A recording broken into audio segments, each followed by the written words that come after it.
I'm John Billingsley, and you are listening to Beyond Track Podcast. What are some thoughts of yours towards the whole, is Star Trek getting too woke? The idea that a show that exists to push the boundaries in terms of what is acceptable and what it should be like just part of our human condition, which is, everybody on the fucking ship, as long as you're nice. To me, it's like you can't be too woke.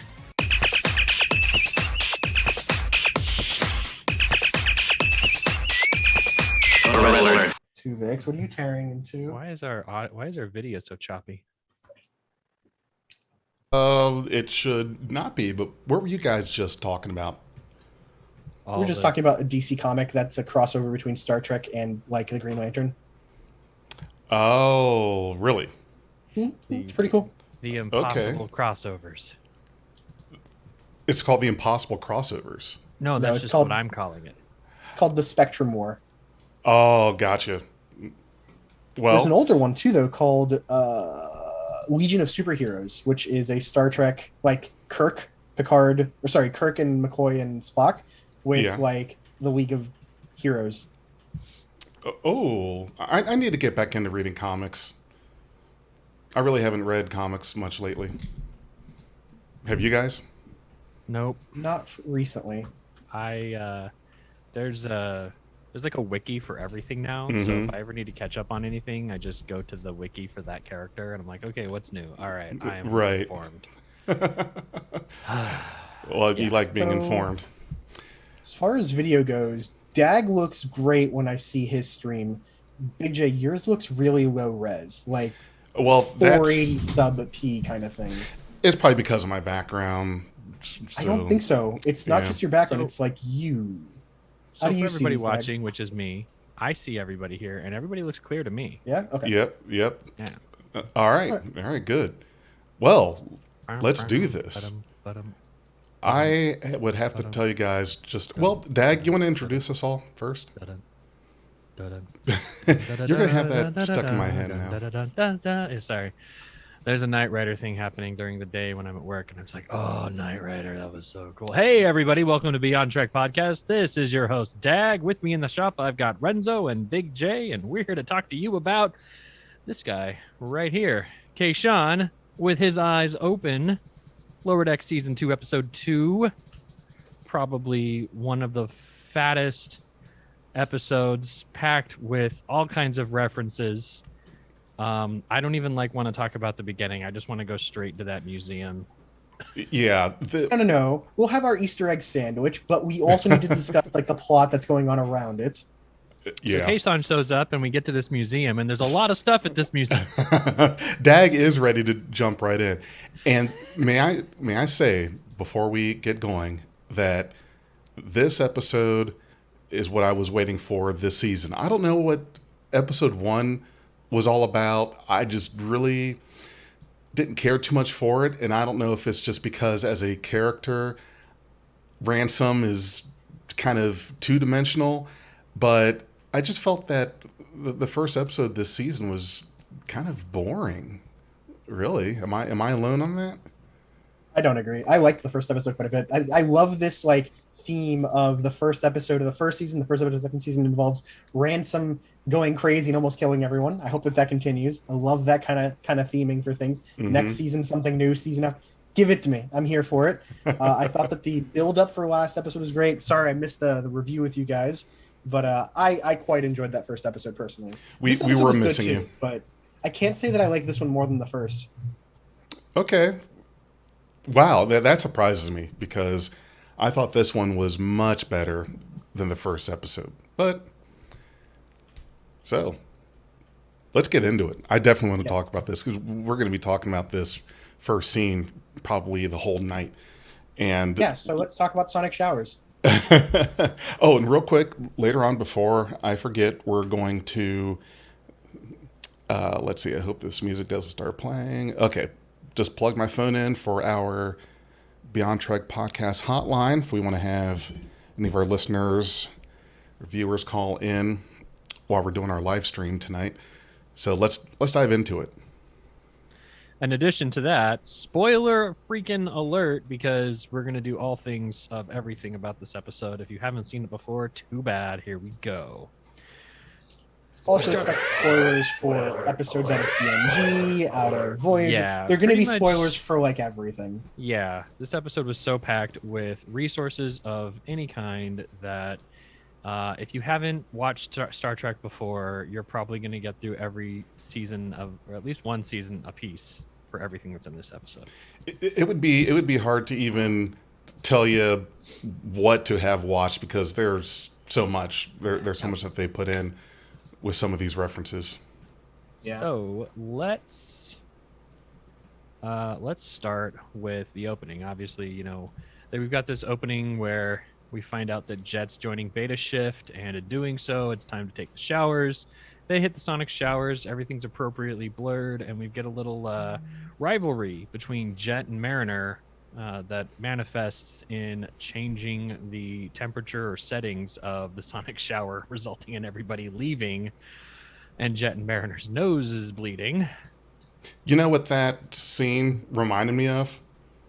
Starship Troopers. Yes, Starship Troopers. Yeah, I think it's a good intentional reference to that. Mm-hmm. So, I do have a question. Okay. It's a sonic shower, right? Right. So you don't get wet, right? Right. Why do I need a towel? Maybe you sweat. Maybe it's for the nosebleed. Also, the concept of modesty still exists. But that is a very, if very you're good a Betazoid, question.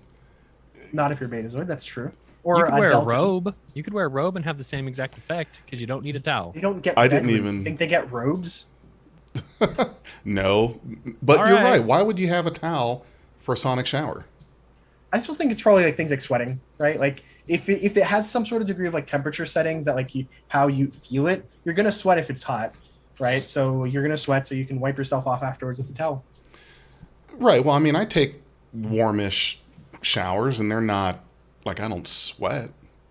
Probably just don't notice because you're rinsing yourself off with water. That's possible. Try doing a hot, like a sauna, like a dry sauna, and then come out of it. Like a Turkish bath. Sure. Do one of those. Yeah. I mean, we know the settings of these things is strong enough to clean, industrialized skunk off of a building and cause the last week's episode. All right. So that results in the credits, and then we get to the main mission, where apparently there is now like a cosmically recognized organization or guild of collectors, much like Kivas Fajo, the Zybalian trader seen in Star Trek Season 4 episode The Most Toys. You remember that he kidnapped Data, and we talk about it on the bridge in about 5 seconds. We go through the hallways of this place. There's a whole bunch of stuff in these hallways, but let's not talk about what we see right now. Let's go to the bridge of the USS Cerritos, where they're hailed by, looks like somebody from Pirates of the Caribbean. Yep. He does. Particularly Oh, the Davy Jones. Davy Jones. Yes. Good catch. Basically, he's here to claim rights over the salvage, but Starfleet apparently has an agreement with them that they will make sure that any traps or bad things are disposed of or disassembled beforehand. So that leads us into, the main story of the episode. They agree to do all that with some shenanigans. Miggly Mo, last seen last season, is sitting to the captain's left, much like a counselor should be. I swear to God, the next person that says shenanigans, I'll pistol whip. Remember Super Troopers? Mm-hmm. Okay. Never mind. Sorry. We get a new chief of security, the titular Kayshon. I don't get to say that word a lot. Titular. It's like sartorial, just words that you don't get to say frequently. Feels good in the mouth. Good mouth feel. Yeah, like crisp. That's like the best word ever. It, I- it just starts in the back of your throat and ends right on the tip of your lips. It's so great. I like how Renzo just said it feels good in the mouth. It's all about the mouth feel, right? Like it's comforting. It's good. Okay. But no, so there's Kayshon, and he's introduced as being the first Tamarian officer in Starfleet. Just much like another first security officer that was Worf. Also has Yes. the Baldric. I love the baldric with the knife in it. Yeah. That's their ceremonial dagger that they used frequently in the TNG fifth season episode Darmok. So why would they? Why would I know it's probably the custom of them having that dagger, but doesn't it seem just a little pushing the regulation uniform? I know that the sash Worf had that, and the Bajorans have their earring thing, but he's carrying. Well, he's just carrying a weapon at all times. Ceremonial. So I mean, Okay.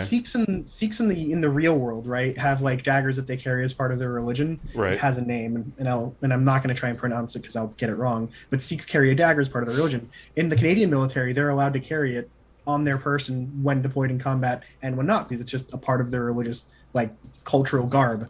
Same Right. thing here, I assume, right? Like Starfleet's progressive; they're not going to care. And if it's it's probably something that's captain's discretion too, right? So Yes. the same way Picard or Riker had a say on whether Ro could have her earring on, there's probably some say that Freeman has with regards to the dagger here. Right, because Riker gave Ro all kinds of trouble for hers, but It's a very out of character thing to do for Riker in that episode, but Agreed. but this was Ensign Ro we're talking about. She had a very bad rap, so she was in Yeah. 8 episodes and we love her. Yep. No, but she came into the bad reputation, so trying to bust her balls a little bit and trying to put Yeah. her on the Dear defensive was audience, probably you a need good to know idea. that we don't like this person. Yes. Sorry, I digress. Renzo, your explanation was a lot better than mine about that thing, because I was just going to be like, Sokoth, his eyes closed. We're gonna start listen, speaking Temerian now. I gotta find rationalizations for things that they don't bother to explain because it keeps me sane. Hey, I appreciate it because there's a lot of things that I don't venture into. Like I did not know that about Sikhs, and I think that's amazing. That's really cool. Mhm. So Kayshon shows up and is basically like, I'm here. We find out the translator doesn't do Temerian quite as much justice as we'd like, which for everybody out there, whoever wanted to RP to Temerian, well, your time has come. Because now you can speak Federation Standard. Well, I would like. This is my question. Maybe I should save it a little bit more for the end, but this is what I would like to ask. How is it that a culture that speaks in metaphor like that have the intercommunication ability necessary to develop technology, to faster than light travel, et cetera, et cetera? To me, it just seems, and it's probably because I'm trying to rationalize it as a human who speaks English, but I'm having a hard time wrapping my head around it. My favorite explanation for this is that Temerian engineering and mathematical language is musical. And so they don't actually have words for the processes. They have tones and harmonies. Big J, I just got to point out that you should go back and watch the riff track episode that was recorded about this very episode, because Okay. we covered this topic in depth, sir. Yeah, Oh, we- you did? Okay. Oh, yes. Yeah. Yeah, I think what we boiled down to is partly is what Dag was just saying there, where their engineering stuff is either only written or musical in a way that's not communicable the same way. And then their everyday conversation language is this metaphorical, simile-based, expressive language with a canon of stories, right? It'd be like trying to tell everything as a story related to the Bible, right? So it's like Jonah and the whale, right? Would be your now an analogy or something, right? Okay, I get it. I can dig that. Arthur, with his hands on the sword, his knees heavy, mom's spaghetti. Big J with his mozzarella sticks in his mouth. Wasn't that Yeah. last night? That was Thursday night when we were Right, man. that talking seems to our so special long ago. guest in the episode. What's where really he- weird is ago. the audience is going to be like, wait, what are you talking about special guest? Because this episode was recorded after we recorded that episode, which is going to come out 3 days after this episode. So if you're listening, I hope you were able to follow us there. Because I can't. You lost me. We cut to the hallways of the Cerritos where, Team Beta has been chosen to hop over to this collector's ship and do the evaluation. And then they reminisce. What's Boimler up to? But one small thing to point out, I really liked the enthusiasm that Tendi had towards getting to work with Kayshon, because that's very Starfleet. I've never met a Temerian. Like I'm so excited to work with one. Like that's a good wholesome kind of feel. I like that. It's almost like that whole thing that Gene Roddenberry said about being able to take special delight in the diversity of others. Mm-hmm. Precisely. Well, that's Look at just the Jew. Tindy. That's her character. She's just Oh, sweet as can super be. bubbly. Yeah. So Boimler, having been mentioned, is freaking out because apparently the Titan is now deeply engaged with the Pakleds and has been for several months.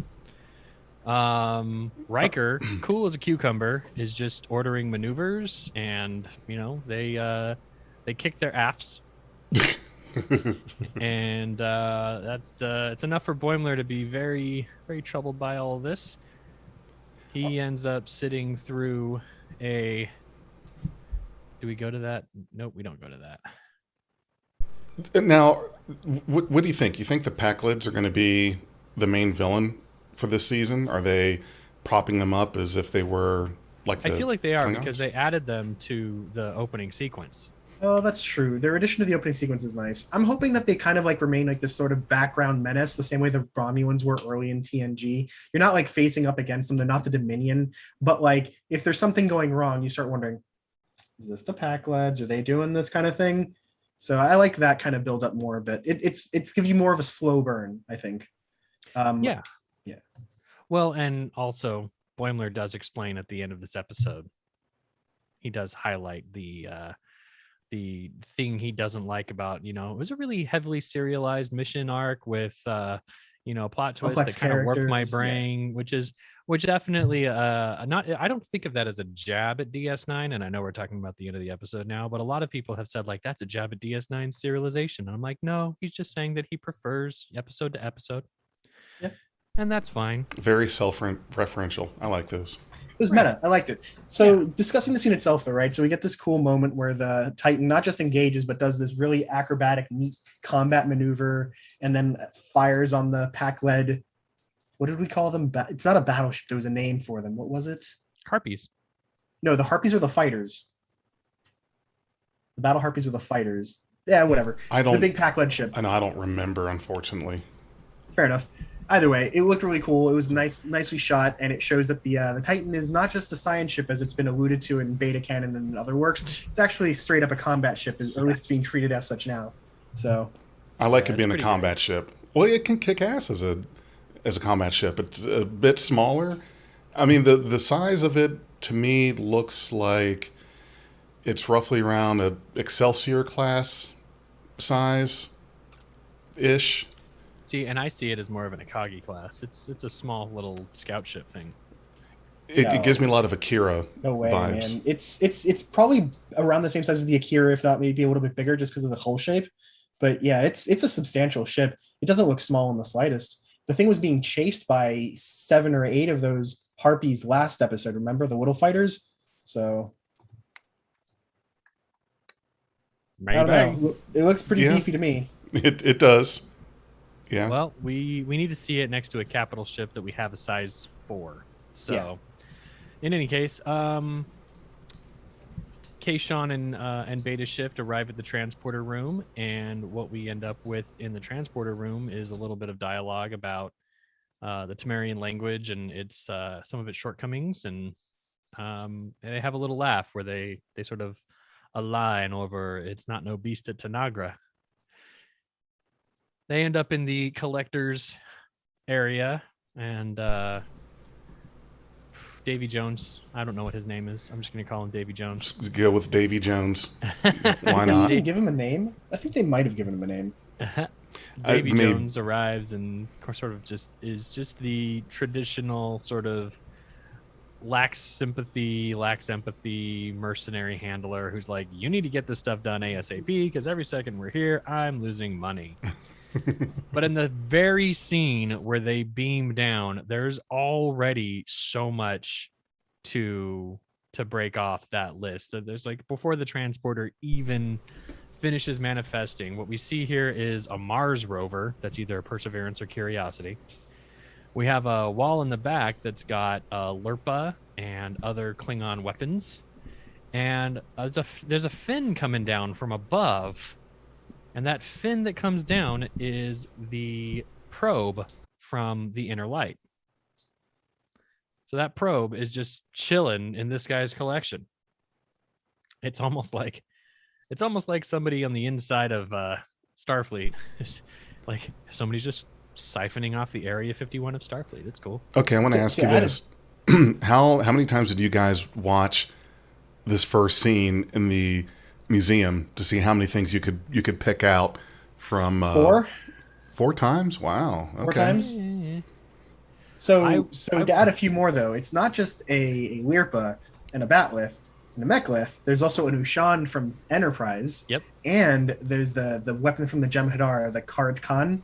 So they've gone like deep into finding designs for things in this, even just on the one wall mount. It's crazy. There was so much stuff. I thought I saw the medallion that Khan wore in Wrath of Khan, which was kind of like it was. Did you see? Which obviously should not be from there. Data.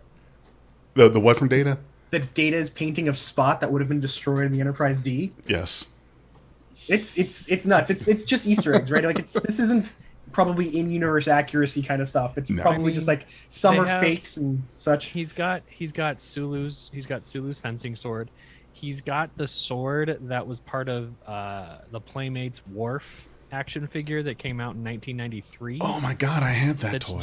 Just a little, like, it looks like a stick, but it's made of metal and it's just kind of edgy. Yep. Additionally, he's got Mars rovers. He's got, I think it's Curiosity is which one it is, but yep. And that's what the speculation is as well. There's a Terran Empire banner in here. There's Kales's fornication helmet, which looks like it was ripped out of Lord of the Rings. There's a great white shark. No known reason why that's there. He couldn't get humpback whales. Right. There's a hexagonal board game with little tiles on it, and I don't remember what from that Voyager board game is. It's not Katascot, is it? It might be. Is it Katascot? That's what I was thinking. I know I've seen it. I recognize it. Okay, that was Voyager. Is that right? Right. Yep. Okay. It's a Katascot board. Any idea what the horse is? So the unicorn is from Charlie X. Holy shit! I don't remember Unicorn. I don't remember Unicorn and Charlie X. It's a reference to Charlie X. I think they mention, unicorns. There's that Betazoid gift box with Armin Shimmerman's face. Saw that. The very first thing I saw was the Addictive Funnel game, but they put the Addictive Funnel game onto the bust of Picard's head from the Pegasus. Love that. For Captain Picard Day. There's an Arvis, it looked like. A baseball bat. And a baseball, which was, Cisco's favorite thing. Yep. The M113 salt creature has been taxidermied here. An armless Greco-Romanesque statue that could have been present in the background of any number of TOS episodes. A trombone, which is Riker's preferred weapon. The necklace Khan made out of Starfleet insignias is here. The Catan probe from the Inner Light. Various weapons. The Kurlan Nice mention. There's so much. The Kurlan Nice from The Chase that was super important then, but then Picard just tossed aside for his photo album in Generations. Right. Here, just pitch it. Neelix's apron and toque are in here. A couple cases of Chateau Picard, sunglasses case, a torpedo tube. Wow. The electromagnetic disintegrators from Insurrection. Worf's bazooka. Interestingly enough, to cross genres here, Marty McFly's 2015 automatic Nikes are in here. I saw that. Yeah. Some people thought that they were Spock's boots from Star Trek V, but they got the red on them. Mm-hmm. Somebody else said they might just be vintage Air Jordans. They may not necessarily be the Nikes. Spare me the pronunciation, but the Horgonons, whatever they're called, the Horgon from Ryza are there too. They've got several. Data's Masaka mask from Masks. A Vulcan baseball cap from Take Me Out to the Holosuite. Data's painting of Spot from Inheritance. A wall diorama featuring an Excalibian and a skeleton dressed as Abraham Lincoln. A copy of Hotel Royale. The filter mask that Kirk tried to force upon the Troglodytes in violation of their individual freedoms in the Cloudminders. The probe left by the Valiant in Where No Man Has Gone Before. The suitcase used to safely carry the Medusan in Is There in Truth No Beauty. The mounted head of the Alpha 177 horned dog seen in Trelane's parlor in Squire of Gothos. Data's visor from playing poker. Yep. The isomagnetic disintegrator, as you mentioned, Captain Archer's water polo ball, a Trident scanner, the Howard Sex Genie candle from Sub Rosa. My favorite one that I laughed really hard on, Odo's regeneration bucket, is in there. A Horta egg, a Gorn skeleton, a Salat skeleton, a Mugato skeleton. It's so many things. And the last thing that I didn't want to mention, I'm not going to mention it until we get there. Okay. It's the most hilarious part of the show for me. What was the drum kit? Any idea? The drum kit? Yeah, the drum kit. There's like a drum set that I don't know what it might have gone to. Well, the only time I recall that we ever saw any kind of drum kit in Star Trek was first episode of Lower Decks, season 1, when they were playing. They were rocking out in that's true. their lounge or whatnot. And I was trying to think also, okay, why would the drum kit be there? And very front and center for it too. There's something we're missing then about that. And I don't know what it is. And I don't think it's referencing the first episode of Lower Decks, because everything else is pulled from all across Star Trek. So I don't know, Dag, any ideas on that? You're the trivia master. What do you think? I got nothing on the drums. That's why I'm the trivia master. Yep.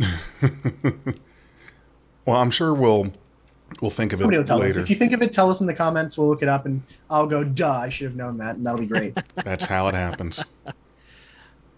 Cool. So now that we've gone through the laundry list of artifacts. All of the stuff. That was that's in hell of this a list, episode. Dag. Thank you. Yeah, I didn't make it myself. I stole it from Reddit. Oh, boo. Hey, there are some people on Reddit. So this is from the guy named Antithesis with a Y instead of an I in that cis there. Mm-hmm. So thanks to them for that list, but also another user by the name of Panda Pundus has also assembled a full image gallery on Reddit that links to the items. The drum kit is actually there as part of it's in the Memory Alpha books. Jadzia Dax playing a Samoan drum. There's a drum set in a couple of other episodes too. So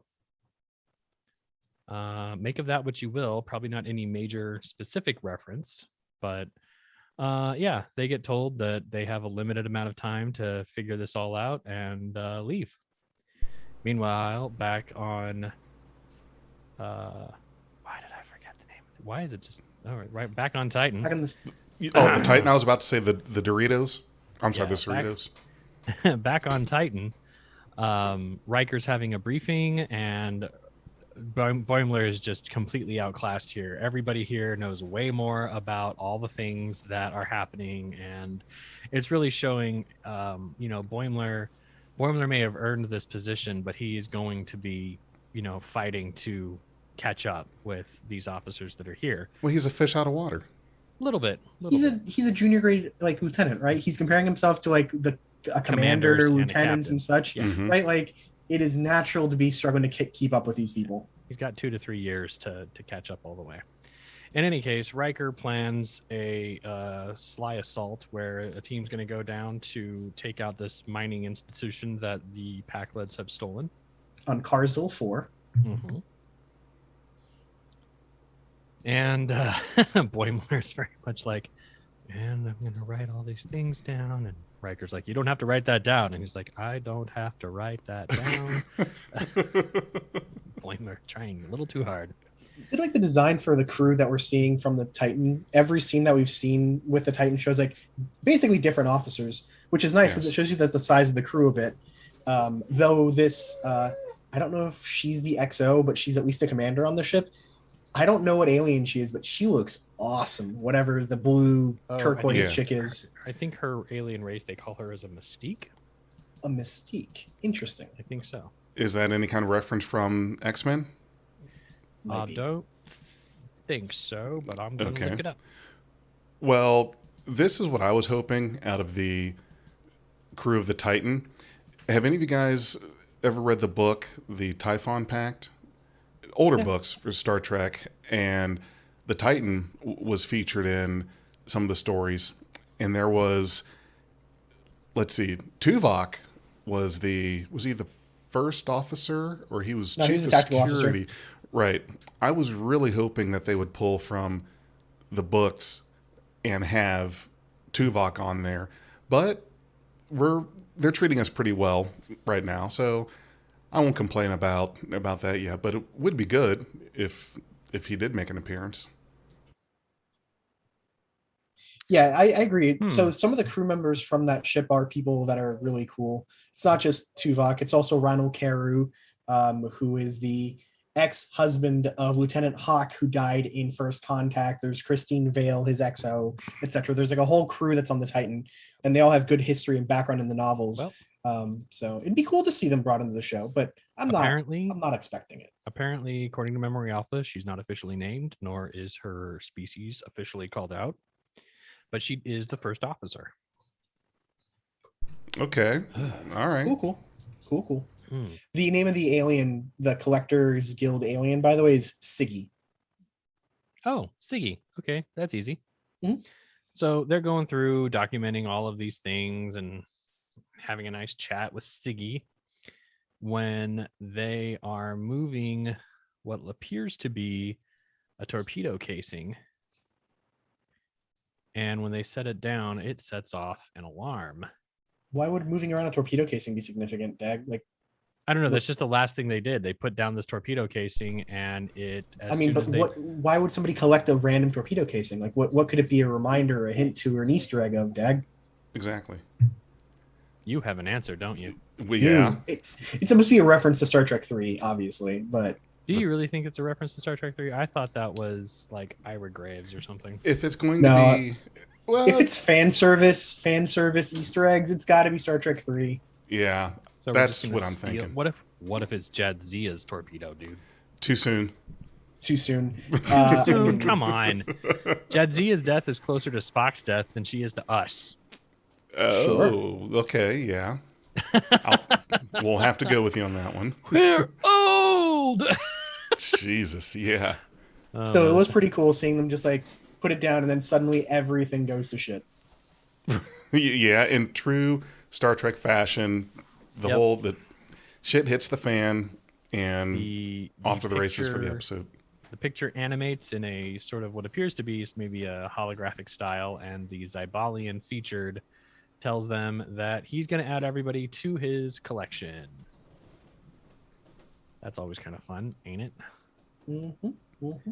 Like he needs more strange energy shooting out of the eyeballs again. For a moment there, I thought was very much another God episode.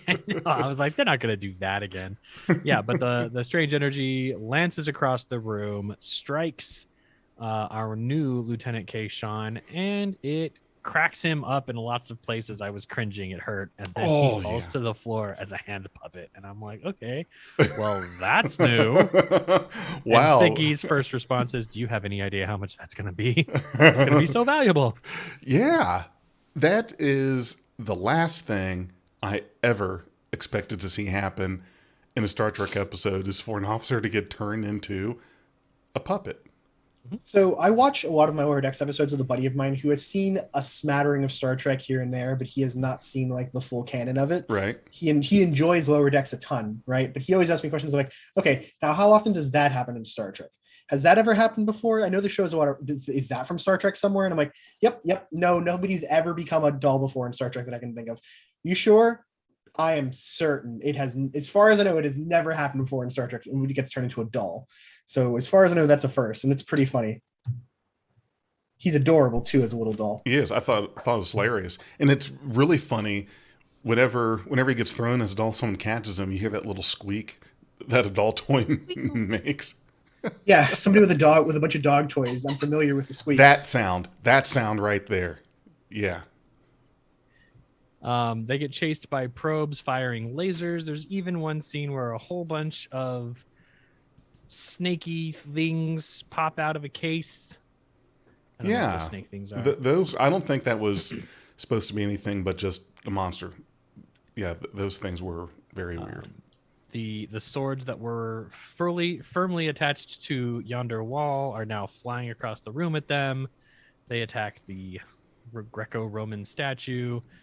Mariner is defending against these laser blasts with the Lurpa. They have to She's a rescue Jedi. Kayshon. Yeah. Jedi. The Lurpa is made out of that metal that in Star Wars lightsabers can't penetrate.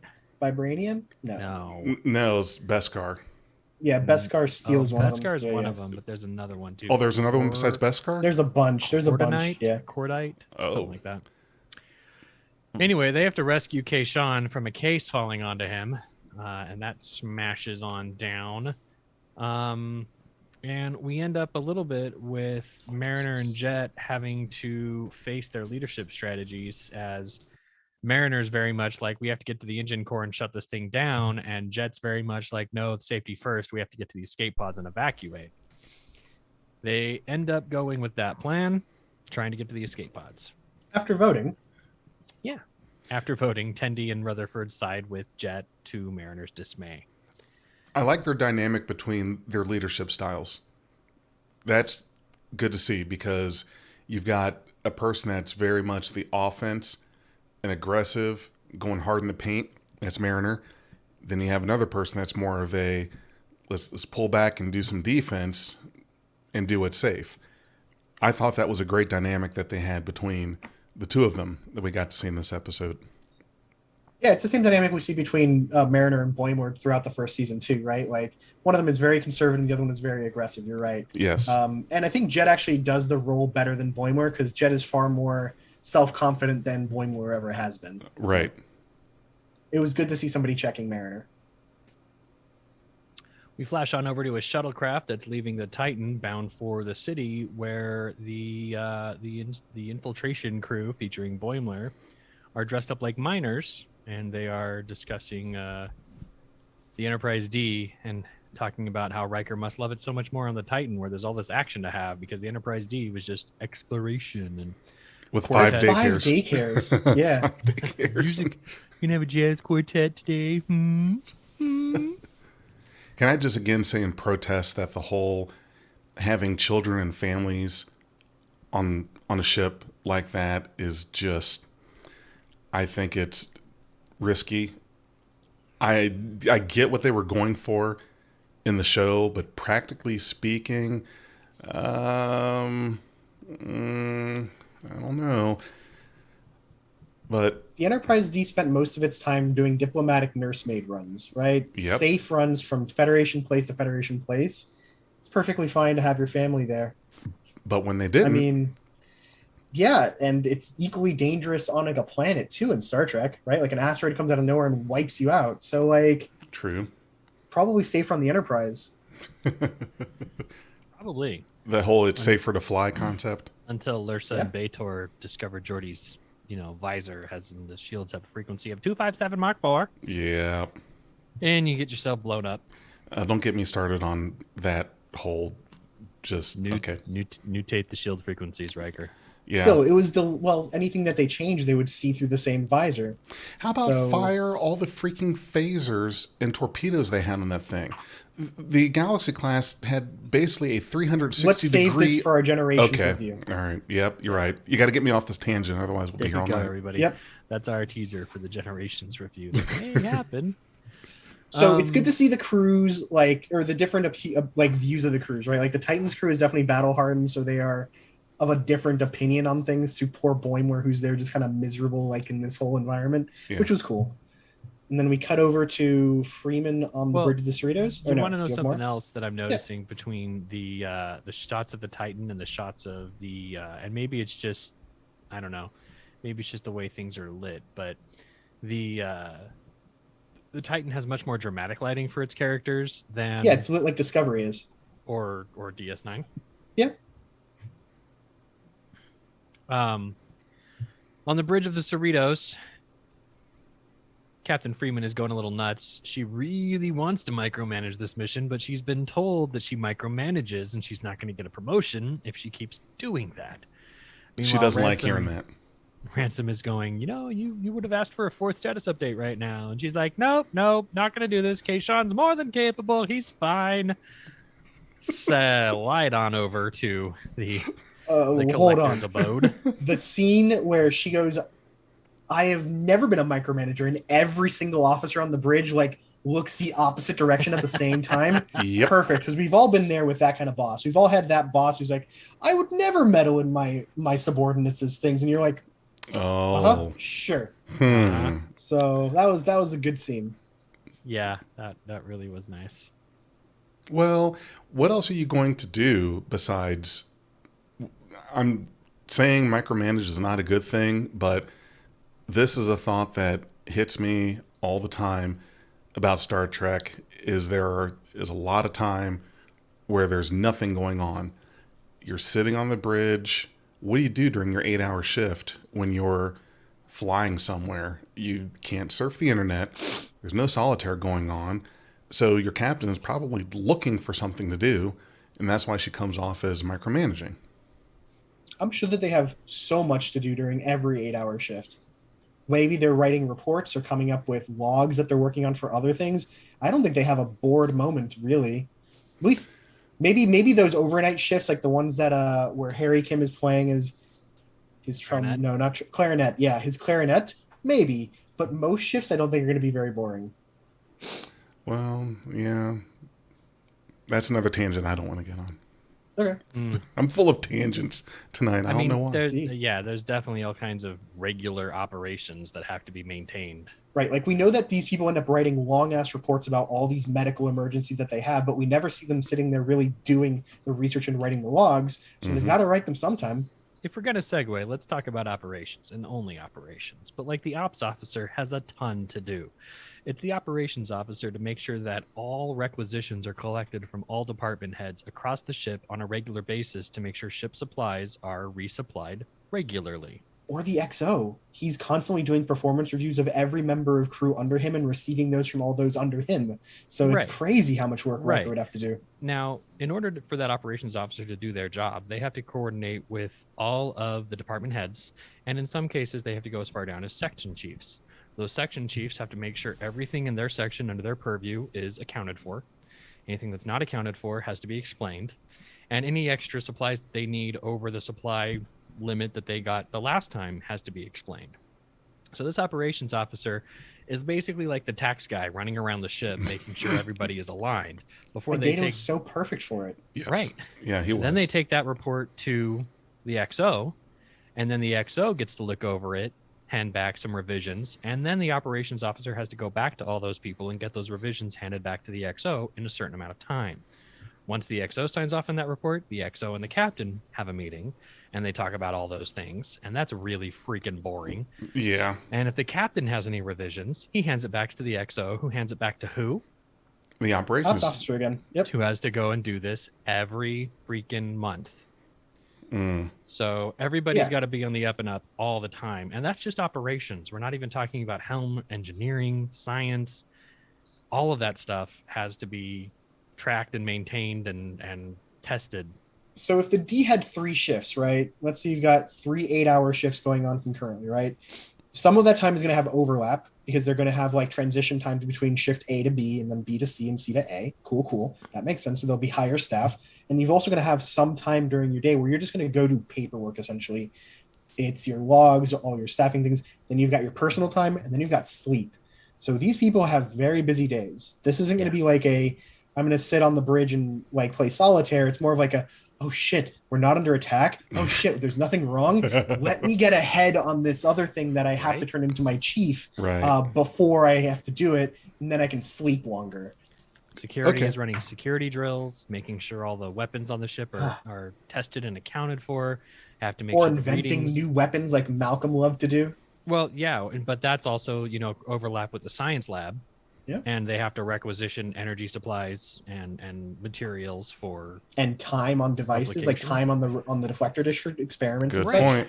And then there's a maintenance log to make sure every single torpedo is, got all of its guts are in working order, so if they need to be called on, there's a whole lot to do on a ship that we don't get to see in Star Trek. We could make that its own episode too. Thank God we don't have to see this, right? Like there's got to be so much menial work that's just done by lower decks officers that we just don't have to worry about. Like seeing Mariner scrubbing carbon filters from some device last season, right? Like that's something we've never cared about because it's just handled behind the scenes, but it's work. Yep. So, Carol says those things. She's like, Kayshon can handle himself. I'm sure everything is fine. Flash over to the collector's log. Everything is not fine. There are lasers firing and claws grabbing and systems breaking and a giant, like, non-organic attractor tries to pull Rutherford's mask or head thing off of. They finally break it and end up in a museum. I was like, hey, welcome to Animal Crossing, because it's like that museum where you've got all the little dinosaur skeletons. Whole lot of skeletons in here, including one giant humanoid wearing a blue science officer shirt from the 23rd century. Mm-hmm. Yes, we got a mention of him last season. This is the fate of Giant Spock. Poor Giant Spock. The animated series episode, The Infinite Vulcan, where Spock is cloned into a giant 50-foot self, and sometime in the last 120 or maybe 15 years or so, that Spock came to an end, and his body ended up in the collection of this guy. That was such an awesome reference. Yeah, I love the references in this scene. But considering the fact that it's still wearing the old TOS uniform, probably died more than 100 years ago too. Yeah, it's probably been dead quite some time. But this is actually why I don't think that everything in this guy's collection is legit. Yes, he's a collector. He's not like the character from Marvel. He's just a collector, right? I'll bet you that there's like 7 or 8 people claiming to have the real giant Spock skeleton. They all have them up on stilts somewhere inside of their museums, and nobody's going through it like the Shroud of Turin to be like, which is the real one? Because they all want to claim to have the real one. It's got to be something like that. Right. Who has the real Infinity Gauntlet? Or you can even go darker and say that the original 50-foot Spock left the world however long ago, and somebody came down and needed something from that scientist who was on that world, and they just started cloning 50-foot Spocks. Oh my God. Money. That's dark. Yeah. It's terrible. Whew. We find out in this sequence that the reason why the alarm went off in the first place is because Siggy stole Kalis's face condom, his fornication helmet. Seriously, I can't believe we have a fornication helmet. You don't? How do you? You have to have a fornication helmet. Everybody does. Yeah. I don't have a freaking fornication helmet. Do you? This one's mine. Oh, your DS9 hat? Well, I mean, it'll definitely prevent you from having any fornication. It's like perfect defense. It's perfect protection. Perfect deterrent. Yeah, just the women will just run from you fast. I guess maybe my fornication helmet could be a Santa Claus hat. I don't know. Or a wreath. Well, while Siggy is showing off his ill-gotten gains, he takes a couple awkward steps backwards and trips a laser sensor and then gets smashed to bits by a falling giant skeleton of Spock. Yep. But maybe he was okay, and then the skull falls on it too, and make sure that there's nothing left. Not okay. Maybe his helmet saved him. Nope. And then the flying Roombas show up, and it looks like they're ready to clean up this mess, but Mariner's rude to one, and they all decide to go psycho and suck everybody to death. Well, I'm so glad this is an adult show. So what are they going to do? Suck us to death? Yes! Suck us to death! They're going to suck us. They run towards a diorama of an Excalibian with a skeleton of Abraham Lincoln. I thought that was Abraham. And they pile up all the bones as a barrier. And we head back over to... Another point, though, for this, the Excalibian skeleton that he's got there doesn't look at all like the Excalibians did in the one episode. It doesn't look right at all. It's very clearly like a shoddy taxidermy reconstruction kind of thing. So it's like more reason to be suspicious of this guy's collection, in my book. I like to think that this is sort of re-envisioning of maybe the original drawings. Because they did that with the Gorn on Enterprise, where they sort of re-envisioned the Gorn as lither, faster, more Velociraptor style. Maybe. And Another species I find it hard to believe that developed advanced technology and warp travel. But again, that's another tangent. I don't want to go on. and the Melkotians also had a, or not the Melkotians, sorry, the Tholians had a bit of an upgrade in Enterprise as well. So I tend to think that maybe the actions in the Savage Curtain were a little more underwhelming as opposed to fully What exhausting. about that TAS shape-shifting alien that they copied over for last season? They didn't modify that dude to look at all. He looked just like the same one. The face stealer? Mm-hmm. the Vendorian? Yeah. I feel like the producers for Lower Decks aren't going to make changes just to update things willy-nilly. I think that they're trying to be as earnest towards older appearances and older canon as they can. So I think that this diorama is goofy. Well, I like the diorama because that in and of itself is a callback to TOS's backgrounds whenever they land anywhere. But I want to do some more research, and I'll get back to you guys on this. But I really feel like they probably pried some original illustrations for the Excalbian and said, okay, we'll do that as what the original drawings were. Mm-hmm. And the show, the TOS show that aired 50 years ago, couldn't do that in the budget. So it was just a rock. I'll take it. Anyway, they barricade themselves in that diorama. We head on down to the mining world where Boimler has been grouped up with all the other miners that the Pack-Leds are taking over. He's like, don't worry, guy, we'll get out of here. And the miner's like, dude, you are so obviously Starfleet. Your hands don't even have calluses on them. They're so soft and clean. As the Pack-Leds lead away, the team tries to infiltrate even further, but they realize they need to take out this weird silhouette that might be keeping guard. But they knock it over, and it's a whole bunch of cheese puffs. And then you hear from the top of the pile, "Hey, those guys are stealing our snacks!" And they open fire. Did you notice what they opened fire with, Renzo? Klingon disruptors. Oh, thank you. You saw it too. Yes. That's great. They run down a pathway to what we don't get to know what. More importantly, did you see what their snacks were? It wasn't just cheese puffs. It wasn't just cheese puffs. I only saw Jerky and Slim Jims. Was it really? Yes, I'm only surprised that they didn't have like Doritos and like Mountain Dew. Yeah, like just go straight at it. If there would have been Doritos and Mountain Dew in that, I think I would have just retired. Slim Jims, they look like pretzel sticks to me. Okay, pretzel sticks still. But okay, hey, could be pretzel sticks. Definitely cool. Definitely cool. Snacks. And we cut again back over. You know, Lower Decks does this thing where they don't waste a minute of time on stuff. Well, they don't have much time to waste. Cuts between Short scenes episodes. where you only get like 60 to 90 seconds in one place or another. Mm-hmm. So we're back on the Collector's ship. So far, we're safely barricaded from the killer Roombas. And Jet and Mariner are basically discussing their leadership issues. When they're like, you guys, what would you do? And Tendy's like, hey, well, you know what? Excalibian bones turn into acid when they get overheated, so we could actually use that to cut through the wall. And Rutherford's like, yeah, that'll lead right to the engineering conduits, so we can take those straight to the evac pods. We should have done that first. And Mariner and Jet are like, why didn't you say that? And they're like, because you were in charge. So, you know, the importance of listening to the entire team as opposed to just making executive leadership calls. Once again, we flash back on over to the mining colony. Looks like the infiltration team has found the main engineering area. You know, the importance of listening to the entire team. I forget what they're trying to do.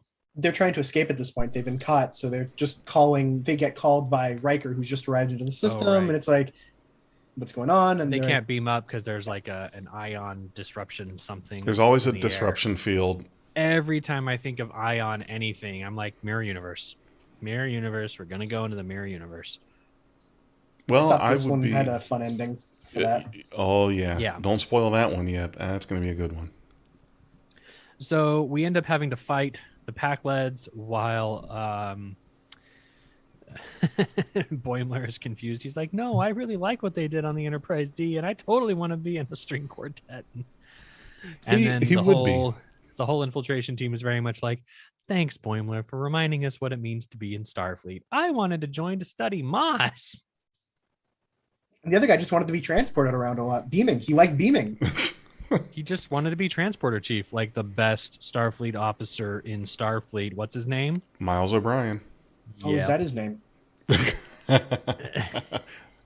Miles will Well, always suffer. so while they are trapped in this room and the evil Packleads are coming to get them, instead of turning on the saw that they have, they just use the saw as like a bludgeon through the door. So the Packleads, they may be more advanced, they may have cooler ships now, they may be getting supplies or support from someone, but they're still stupid. They don't even know how to use a saw. They Amen. closed the door, hit it with a saw. Clang, clang. They got through the door eventually. They sure did. Jeez. They have brute strength in place of finesse. That's what they have.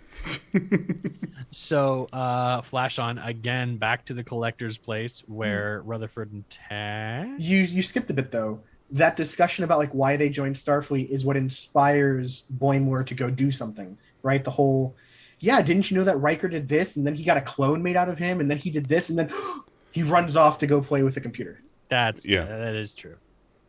That is true. Which I thought was pretty well done. But then we cut back. Yep.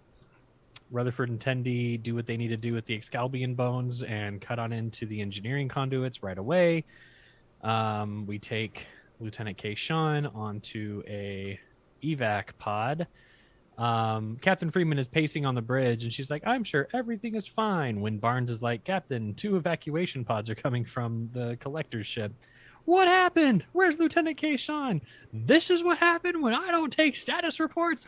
And that is a quick cut back to the mining station where Boimler is rapidly working at a console to try and disrupt this ion thing that's happening so that the infiltration team can get beamed up. 3 of them do, and then the Packleads storm Boimler's location in the mining colony. The Titan's transporter officer tries to beam him up again. They strengthen the pattern buffer, and they beam a Boimler aboard. And about 8 seconds later, when Riker's like, all right, get us out of here, go to warp, he gets a call from the bridge saying that our shuttle is coming from the surface. And Riker says it might be a Packlead trap, because Packleads are known for traps. And they beam the occupant aboard, and it turns out it's Original Boimler. Original Boimler made his way back to the shuttlecraft and escaped the planet, but the beam out through that disruption field caused a transporter clone, just like Thomas. The transporter officer used a second angular confinement beam, which had been done when Riker was in danger of being trapped on that planet, and Geordi pointed out that that person really didn't need to do that, but hindsight's 2020. Now, what makes you say that the original Boimler was the one that ended up being left, was the double that was left there and got on the shuttle and escaped? What makes me say that is Original Boimler, I believe, is the one who went back to I'm just forgetting everything. I don't even know why. So I agree with you. So the second one who gets beamed to the ship is the one who took the shuttle up. So he's the original, right? Because he got left behind, right? So thinking of how transporters work, Big J, right? It takes a person from A and puts them at B, right? So if the second one, so if the first attempt fails, they try again, right? And instead of taking the person with you, you leave a person behind. That means you made a copy of the person who is at point A. If the person who is left at point A is the one who takes the shuttle back, that's the original, right? Does that make sense? Well, and no. And the reason I'm going to say no is because if you apply that to what happened in Riker's case, the one that was left behind was the original Thomas. The original Riker. Yeah. Kind of warps the brain a little bit to think about how the Riker that we've been along the whole side was the transporter clone the whole time. Are you serious? Oh man, that just so depressing. Yeah, like I'm having an existential There's crisis nothing right wrong now. with being a transporter clone. Really, the original? Okay, It's not like they're going to take him to the farm, even though Boimler is the one who's had the most transporter accidents in the show so far. In any case, the duplicate Boimler and regular Boimler have a talk in front of Riker, who pulls his normal leg up on the furniture pose. I love that pose. And he says that Starfleet can't have two of you serving on one ship, so one of you needs to go back to the Cerritos, and you'll be an ensign again. One Boimler steps forward after making eye contact with the other Boimler and says, "Yes, sir, I'll do it." And as soon as the other Boimler doesn't step forward, Boimler A is like, "Wait, you were supposed to step forward and take the fall." It's like, "No, I kind of want to be here. It's cool." But you gave me a nod.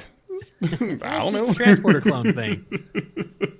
So, Yeah, it's one of those complicated things where you just don't know what the characters are thinking the entire time. this might be an evidence of not only is this a Riker-like transporter clone, but it could very much be like an enemy within transporter clone, where the more ambitious and bold Boimler that stayed on Titan may eventually turn into an evil Boimler. Oh, okay. Well, one of them did have much more evil-looking hair for a moment there when they first beamed up. So So you're thinking Evil-looking hair. we're going to have confrontation with one Boimlers. was more messed up than the other. I have to I mean, watch the one, again. The one It's- that was beamed up with the messy hair was the one who had to fight his way through Packlets to get back to the shuttle. The Right. original. Right. Right. So which one stayed on the Titan? The original or the transporter clone? The transporter That- clone stayed I don't on think Titan. we know. I don't think we know which one You're, stayed. you're right. I think We after do because he mentions it when he gets back to the Cerritos. So my transporter clone gets to stay on Titan while I'm here. I think that they would both consider the other to be the transporter clone. correct. Yeah. The other, because think about that. Let's say that happened to you, and you would think that the other you is the clone, but he would think, no, you're the clone. So you're going to just have this kind of clone crisis where you both think that you're the original, and you're both pointing the finger saying, no, you're the clone. Could you imagine? I would be interested in knowing where the ship got the mass to create my body. Just energy. You don't need mass. Just turn it into energy. Right. Or But from if energy. it's just energy from where? Poop. We've been over this. Remember Discovery? Yeah. All the food? You're eating poop. Yeah, no, I get that. It's just that it would seem to me that if that energy had been used to create a transporter clone, then you'd be able to have a time signature in the pattern buffer about this energy came in and it was reconstituted. No energy came in and we reconstituted here. Because, laws of thermodynamics, you have to have in and out. Unless the Heisenberg compensators also break the laws of physics again by allowing energy to be created out of nothing. No. I'm sure that they have energy left over from something else. Like, this is the leftover plates from the 13 ensigns underground. Like, these are the plates, right? We turned the plates back into energy. So that energy was floating around and we used it to reconstitute your body. There you go. Would it be fun to have had yourself cloned like that, or no? There You should read the Metaphysics of Star Trek. What's that, Renta? You should read the Metaphysics of Star Trek. Okay. It is a book on the philosophy of being transported, essentially. They have a whole section on just that. It's really good.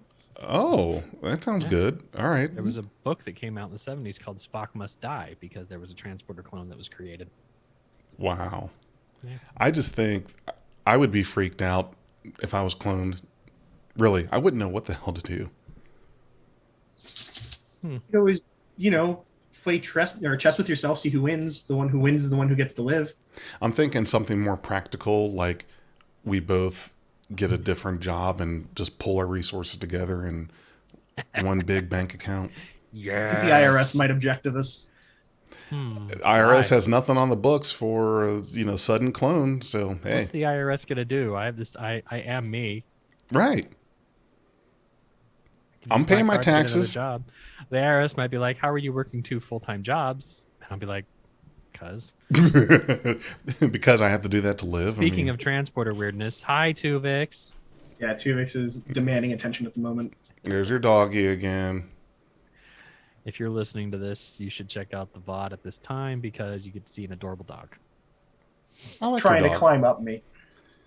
Well, he wants to be Boing. part of the show. It's true. Boimler gets a send-off from Riker before the doors close, and Riker offers other Boimler a glass of Romulan ale, which other Boimler's William like, I'll get used to it. Boimler. William Boimler. Kiss ass. Bradward William Boimler. Other Boimler heads to the shuttle bay where the senior staff gives him a send-off, says he's pretty cool. Head on back over to the Cerritos. We're in med bay. Poor Kayshon, he's in a med bed, and he has a sign on him that says, "I am not a doll, do not play with me." And Miggly Moo just blatantly ignores that. And Tiana gives him a piece of her mind, which was nice. Read the sign! Head on back to the mess hall, where the cool foursome are chilling, and we get an explanation to a long-standing issue in Star Trek where we discover that anytime in Star Trek anybody has ever had a problem with their rank pips, it's usually because it's a kernel of street corn. Mystery solved. And now whenever we have these problems in the future, we can always refer back to this as the explanation, which is perfect. This is what I want out of Star Trek. Give me plausible explanations that don't make me have to argue with people. Street corn. Which is delicious in and of itself. If you haven't had street corn and you have access to street corn, get street corn. I've never heard of street corn. Mariner is counting her blessings with Jet, saying, "Wow, you're such an amazing guy," before she sees Boimler, and she basically kicks Jet to the curb because she's so happy to see her friend She stiff-armed a who guy. abandoned her. Boimler gives a little bit of an apology, and then Jet just kind of disappears into the background because everybody no longer wants anything to do with him, which is kind of sad. It is. Mariner Sure, he'll be around. Mariner pushes Brad out of the booth and says, "Shots are on you, and you're going to be getting shots until I say so to make up for what you did." And the scene ends with Lieutenant Kayshon cozying up to a young woman at the bar and saying, "Hey, are you tired? Because you've been Ankara at the race on Celeste through my head all day." And she just politely gets up and walks away. Ooh, Swing and a miss. We're on the same wavelength there, Renzo. Swing and a miss. Yeah. And he says, what does he say? Sokath. No. Sokath, his eyes. It was a. I thought of it and I just forgot it was one of the known it was a little bit of a phrases. jibe. But yeah. And that was it. That was the end of it, wasn't it? Solid episode, but yeah. Okay, I want to go back just real fast before we wrap up. Yes. Now, cloning notwithstanding, did you notice that the Boimler that got to stay on the Titan, there was a quick divergence in personality? Mm-hmm. It was like that. That's definitely going to be a Boimler that will. But why would he suddenly be different? Just because he got transporter cloned doesn't mean that a couple hours later you're going to have this 180 in how you act and behave in your personality. So my theory, and I think Dag is going to disagree, but my theory is that the one who's become confident is the one who fought his way out of the pack-led camp on his own. And just that like personal accomplishment of fighting his way out of the pack-led camp has given him some self-confidence. And so that's the one that decides to stay because he fits in better with that crew anyways. Well, based on your logic, the original is that one. Yeah. I think that's the original one that stays, but I don't think that they've confirmed it either way. Well, but And it's in Boimler's character to be like, because he got busted down to Ensign and back to the Cerritos, it's in that lack of confidence of that character to be like, yeah, I guess I am the transporter clone.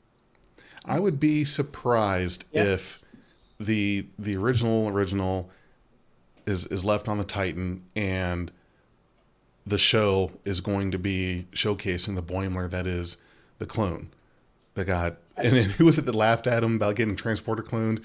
Oh yeah, it was Andy Mariner. and Rutherford had a They had a bet. And the way they said it was like, something that happens. Like, oh, you got transporter cloned. As if it's not common or uncommon, I guess. He's had so many transport accidents already. I mean, I'm not terribly surprised. Yeah. So I think that and I get your reasoning behind the original Boimler is the one still on the Titan. But I just don't think we're going to follow the Titan much anymore. Now that Boimler is back on the Cerritos, I think we might see and check in on the Titan every now and then, but I don't think we're going to get the same thing we've gotten for the first 2 episodes where it's just like constant back and forth. But why would they have non-original Boimler be the one on the Cerritos? Because we had non-original Riker for 7 seasons on the Enterprise D. Shit, damn it. You keep getting me with that. Yeah. I mean, technically, we've walked got right into it. non-original Riker on the Titan right now. And we had non-original Harry Kim for like 5 seasons on Voyager 2. Yeah, you're right. Well, and for the last season of Voyager, that wasn't even the Harry Kim that we had known up to that point. He was a clone. Yeah. Wow. Well, I'm talking about the Vidian one, right? Like early on. Yes, correct. I don't remember. Yeah. There's been a lot of times where we just don't have the original, whatever original means. So part of the reason why I want you to read that book, Big J, is because one of the points that they argue is that every single time you are transported, you are a clone of your original one, and the transporter machine kills the original version in the process. Yeah, right? I've heard that one. So that's an argument towards that there is no original version when you transport every single one. They are genocide machines. They create a copy and kill the original every time. So Starfleeters may just not have any sort of like care towards which is the original really. I don't know, maybe it's something that they're over. It's a philosophical moot point kind of thing. It probably is. Like, okay, guys, we don't care who the original is or the one that's cloned. There's 2 of you. Someone needs to go over here to point A, someone needs to go over to point B. Just figure it out. You know, you can be roommates. You guys can all have the same hobbies or go your separate ways. Who gives a shit? But we're not going to sit here all day fighting over who's the quote-unquote original and who's the transporter cloned. But to add credence to that, there's a line of dialogue that occurs right after second Boimler is beamed off the shuttle. Second Boimler shows up and says, "Oh man, a copy of me got transported out." Boo. And then the original, the one who beamed up first, goes, "I'm the transporter clone." Boo. So there's something there to say that the one who got beamed out first has already acknowledged the transporter clone.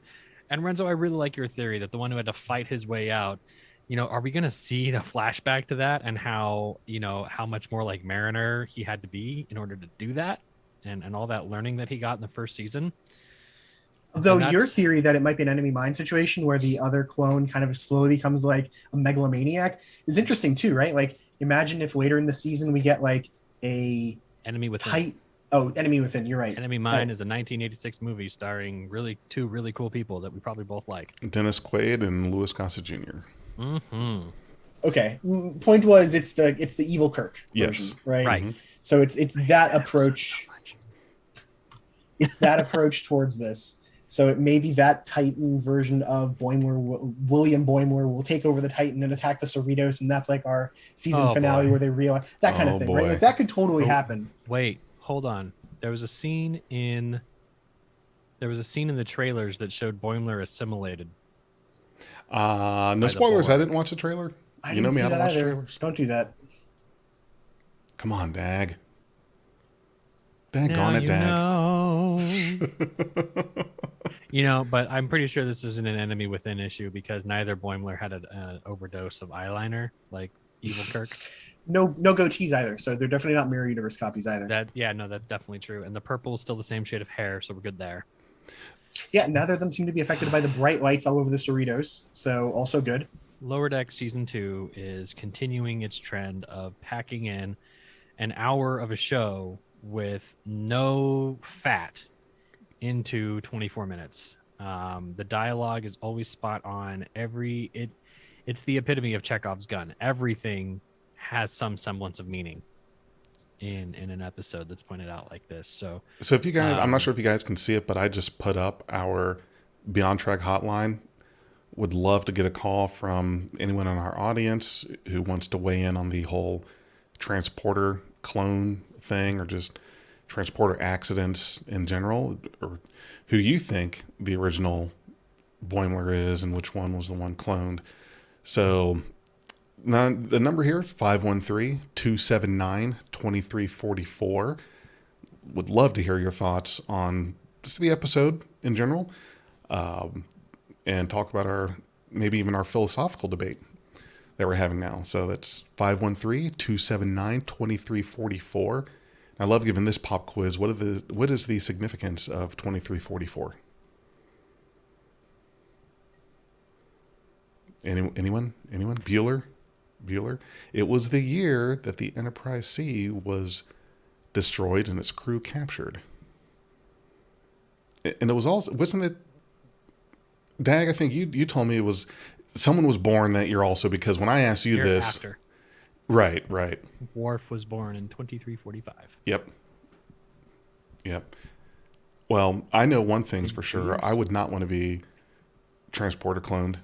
Would you guys? I mean, if you had the chance, would you want to have another one of you, a clone of you, out there? And if so, who gets to live in the house or apartment that you're in now?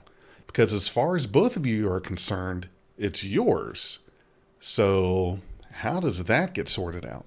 I have a 3-bedroom. He can sleep in the other room. Oh, don't cheat. I was thinking the same thing. I was like, give me a second copy. He'll work 2 days a week. I'll work the other 2 days a week. We'll take shifts on the third day, and we can just take our time. Like, you've got an extra room. Like, we can make room. We can both make this work. Kind of like Couldn't multiplicity. Both of you working together make more money? Yeah, we can start our own company. Yeah. Okay. Yeah. I'm sure the employer would love to try to come up with how to reconcile that. Like, well, we've got a clone on the payroll, and I don't know. Well, it depends on the job, because if they don't need another you to do the exact same thing to fill in a position, and if someone has to go find another job, that takes us kind of right back to, all right, well, if one of you has to go get another job, who is it? Who's going to be the one that's got to do that? Listen, I'd rather be faced with the problem of having too much labor to distribute than being like at home and being unable to like, okay, well, I got to work today. I got a podcast today. I got to do this. I got to do that. I've got 30 things to do today. Press 1. To send a voicemail, press 2. Oh, wait, hold on. Press 1. All right, we're accepting a call. Hello. Hi, it's Dag. Oh, yeah. Hi, Dag. Thanks for calling. You're so weird. Wait, is this evil Dag? So you're going to be the clone Dag that talks on the phone. Yes, I'm the transporter clone. You could have. That was your chance to do like an evil voice or something. This is like evil voice, obviously. Well, yeah, close. I'm the real Dag. The other Dag hit me with a foot. Oh, you know what would be fun? We should just randomly call someone and just be like, "Hey, what would you do if you were cloned?" No, we can't do that on the show. Why? Needs consent. Really? Yeah. Oh man, even if it's like someone like a friend or something. Yeah. That sucks. I mean, I would consent. Would you hang but up I'm the here. phone? You're already here, dweeb.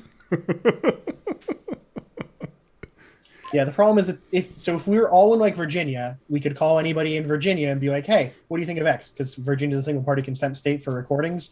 Same thing for in Ohio. Ohio is only a single party consent state. We're all in Ohio, Oh boy. but because we're calling outside of each other's states and like this is trans states, it's not easy. It requires two parties. I would do it. I would do it anyway because, again, like I said last week to Dag about if we got some kind of cease and desist for using Saturday Night Live stream or SNL, that's good. That's press.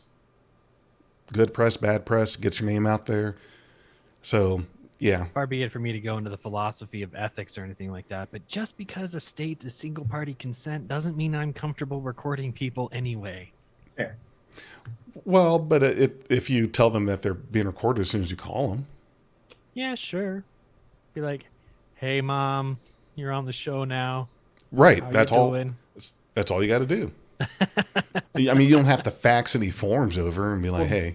Dag would be the one in trouble here because Dag is also in a two-party consent state. So if he was involved in it, he'd actually be committing a crime too. So it wouldn't just be a federal one; it'd be a state crime for him. Oh shit. Would the state Would the state have to press charges even if my mom was like, it's fine? It depends know. on if you've been doing your chores. I don't know. Boy. I've been out of the house for 20 years. That's a lot of chores. Did you get her something for Mother's Day and for her always birthday? I mean, Are you up to date on that? Wiretapping is what we're talking about. Quite literally is what that's called. If you record somebody without their consent, it's called wiretapping. So So I mean, Wow. We're talking about creating our own Watergate or something. Or no, J. Edgar Hoover. He was Hey, wiretapping him. did you guys catch the LDS reference in this episode? Yes. Yeah. Or in the last episode? Sorry.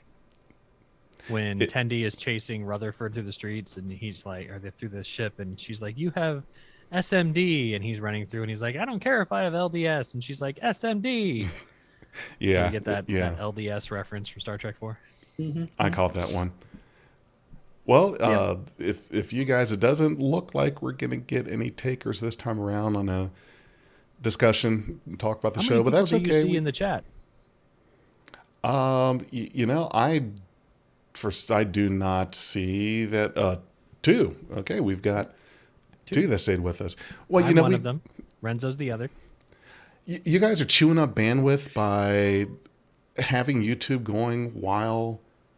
Oh my God, you guys! Yes.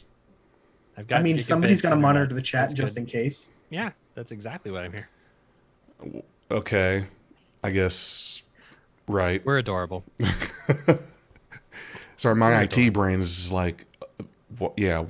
Why would you tie up the bandwidth like that? But anyway, so good show, great episode. My final thought on this is, I liked it a lot better than the first episode. I felt like this was an episode we were able to talk and discuss a lot about, and I knew we were going into it, that it was going to be full of stuff.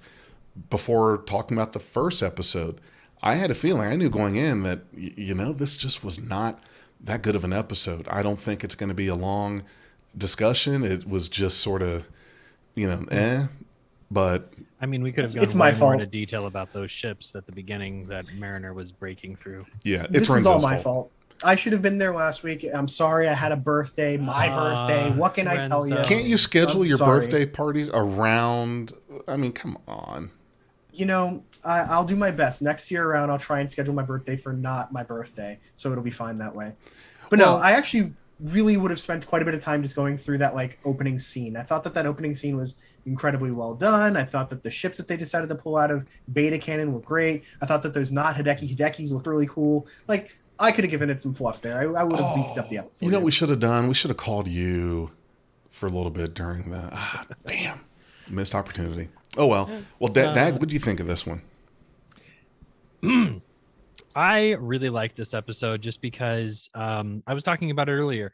I think that Lower Decks tickles my nostalgia bone in a way that's still new and refreshing. And it really is my kind of humor. I am totally down with it. I'm going to give it 20 Kalis fornication helmets out of 10. So I also really liked the episode. I thought it was pretty fun. I thought it was good. Like generally happens with Lower Decks, I think that the season just keeps getting better as it goes, right? So if you didn't like that first episode, Big J, I'm sure that the season as a whole will get better. I think that the first episode of the first season was actually one of the weakest episodes of the show. So, you know, I give this show more time. I'm happy with it either way. I'd give this episode 2 great white whales out of 2 humpback whales. Oh, okay, nice. 2 great white sharks out of 2 humpback whales. Bad. Yeah. I think I would give it 5 Enterprises out of 7. It's another Enterprise. One of the best lines from this whole show. That was Hey, great. Jay, Yeah. do we have people to thank? Oh, I am sorry. Yes, you're right. Good call on that, remembering. So, excuse me, would like to thank our contributors. We've got Stephanie Baker, who is a Patreon and Anchor contributor, S. Tam for Patreon, Anne Marie for Patreon as well, and Jim Cook for Anchor. Thank you very, very much for the support that you show for Beyond Trek Podcast. And you can find us on patreon.com. That's at Beyond Trek. We're also on Twitter, which Dag is running the Beyond Trek Twitter universe.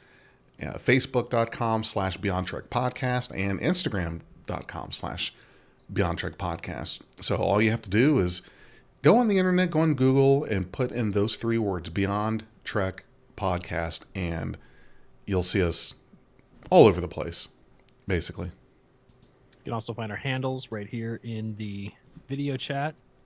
I'm at Trek Nexus on Twitter if you want to talk to me personally, but I'm always available for hanging out on Twitter.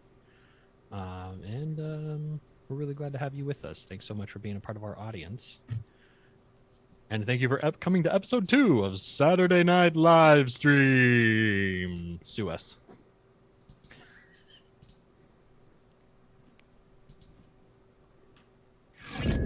We are Beyond Trek Podcast. Lower your inhibitions and surrender your years.